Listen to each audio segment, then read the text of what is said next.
वैशाख मास की अमावस्या कब है, ये क्यों महत्वपूर्ण है? वैशाख मास की अमावस्या के दिन क्या करना चाहिए ताकि हमारे जीवन की जो परेशानियां हैं वो कम हो? तो देखिए कि वैशाख मास की अमावस्या इस बार 17 अप्रैल 2026 को है। यह अमावस्या बड़ी महत्वपूर्ण है। इस अमावस्या के दिन हम क्या क्या कर सकते हैं, सब कुछ विस्तार से जानेंगे। पहले आपको बता दें, यह अमावस्या तिथि कितने बजे से शुरू हो रही है और कब समाप्त हो रही है। तो यह अमावस्या तिथि शुरू होगी 16 अप्रैल 2026 को रात 8:11 से और समाप्त होगी 17 अप्रैल 2026 को शाम 5:21 पर। इसलिए उदया तिथि के अनुसार 17 अप्रैल को वैशाख मास की अमावस्या मनाई जाएगी। बचकर इस दिन स्नान और दान का शुभ मुहूर्त रहेगा, ये जरूर नोट कर लीजिए।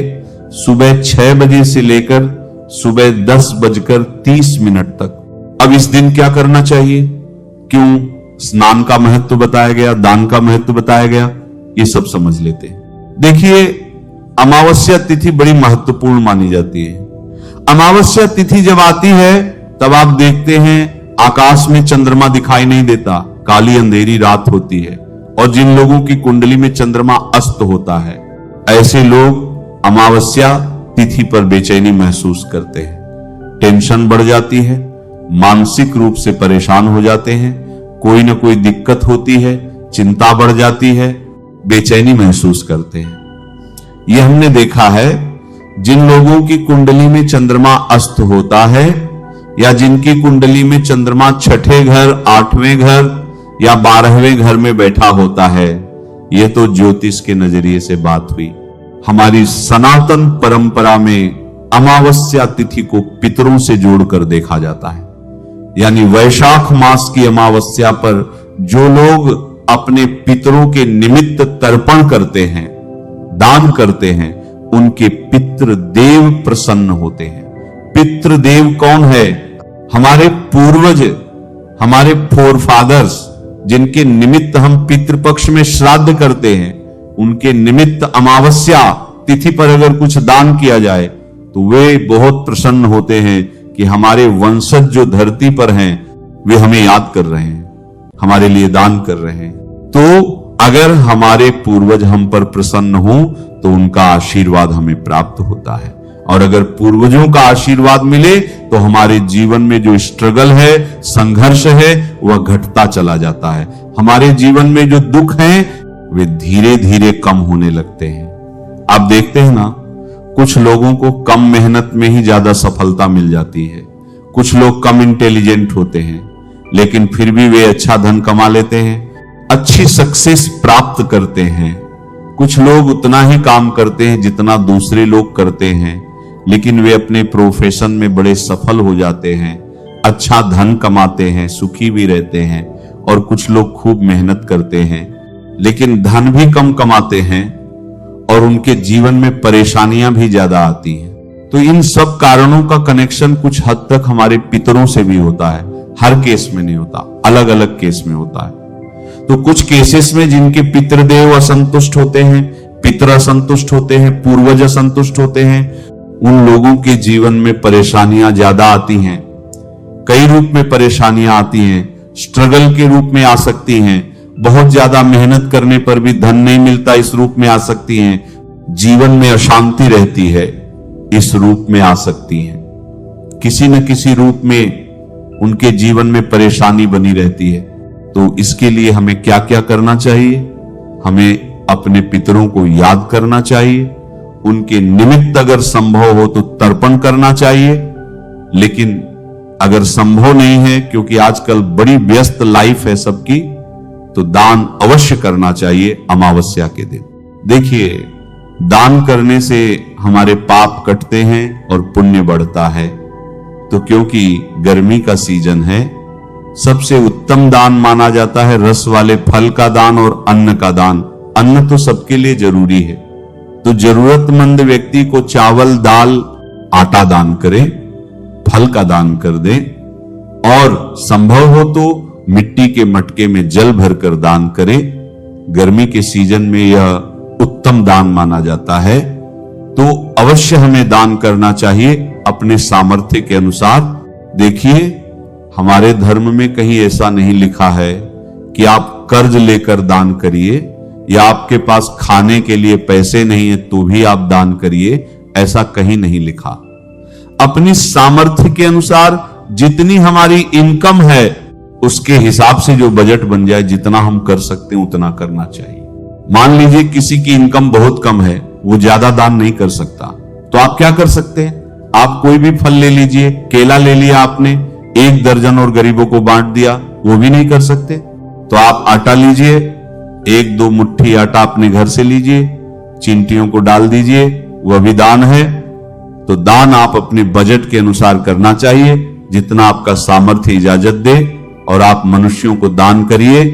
पशु पक्षियों को दाना खिला दीजिए, 2 मुट्ठी दाना डाल दिया पक्षियों को, वो भी दान है। आप चींटियों के लिए आटा डाल दिया, वो भी दान है। तो अपने सामर्थ्य के अनुसार हमें दान करना चाहिए, इससे हमारे जो पाप कर्म हैं वे कटते हैं। और अगर आप यह दान किसी विशेष तिथि पर करते हैं, जैसे यह वैशाख मास की अमावस्या तिथि है, तो उसका फल कई गुना बढ़कर प्राप्त होता है। तो सही समय पर किया गया दान हमें उत्तम फल प्रदान करता है, इसलिए सही समय पर दान करना चाहिए। तो वैशाख मास की अमावस्या एक बहुत अच्छा अवसर होता है। इस दिन आप अपने पितरों को याद करके उनके निमित्त दान कर सकते हैं। और क्या करना चाहिए? वैशाख मास की अमावस्या के दिन गर्मी का सीजन है, तो जल का दान, रस वाले फल का दान करना सबसे उत्तम माना जाता है। इसलिए इस मौके को नहीं छोड़ना चाहिए। जल का दान करें, फल का दान करें। और अगर आपका सामर्थ्य अच्छा है तो चावल, दाल, आटा, नमक, सब्जी कुछ दक्षिणा रखकर जरूरतमंद व्यक्तियों को दान कर दें। जिनकी कुंडली में चंद्रमा अस्त है, या छठे, 8वें या 12वें घर में बैठा है, जिन्हें बहुत ज्यादा बेचैनी महसूस होती है, वे लोग क्या करें? आप वैशाख मास की अमावस्या के दिन सुबह स्नान करिए।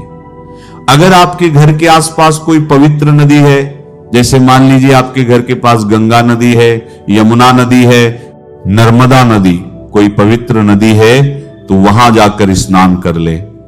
अगर कोई सरोवर है तो वहां जाकर कर ले। अगर वह भी नहीं है तो अपने घर में ही नहाए, और नहाने के पानी में गंगा जल मिलाकर नहा लें। स्नान करके अपने घर के मंदिर में ही पूजा करें, जिस देवी देवता को आप मानते हैं।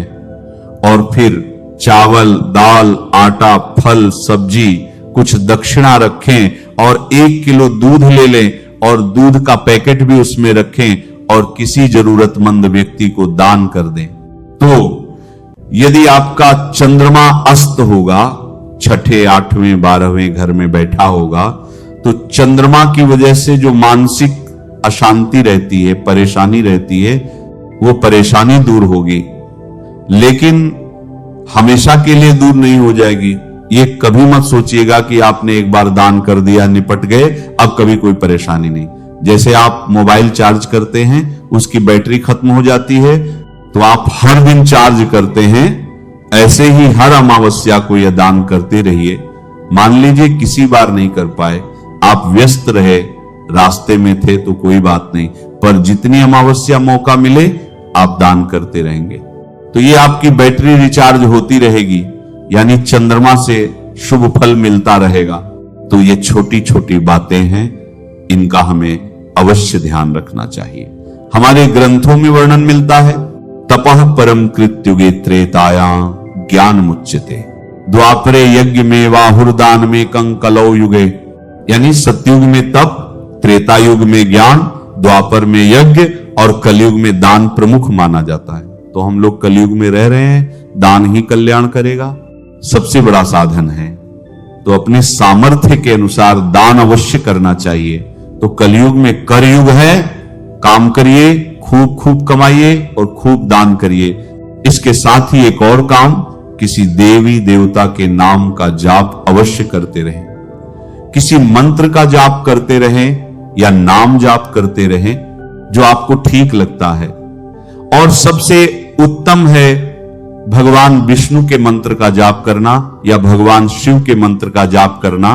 जैसे शिव जी के भक्त हैं तो लग नमः शिवाय मंत्र का जाप करें, भगवान विष्णु के भक्त हैं तो जे नमो भगवते वासुदेवाय मंत्र का जाप करें। कोई एक पकड़ लीजिए, उसका निरंतर जाप करें। यथा सामर्थ्य जब अवसर आए, जैसे ये वैशाख मास की अमावस्या आई है तो दान करें।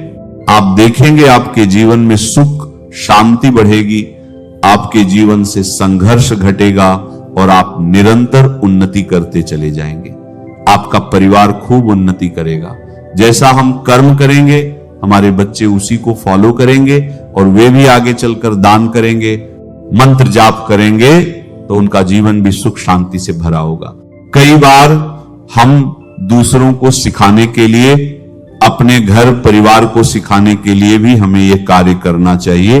कुछ लोगों का अंदर से मन नहीं करता कि दान करना है, मंत्र जाप करना है, लेकिन अगर आप चाहते हैं कि आपके बच्चे करें तो आप करिए, क्योंकि जब आप करेंगे तभी आपके बच्चे उसको फॉलो करेंगे।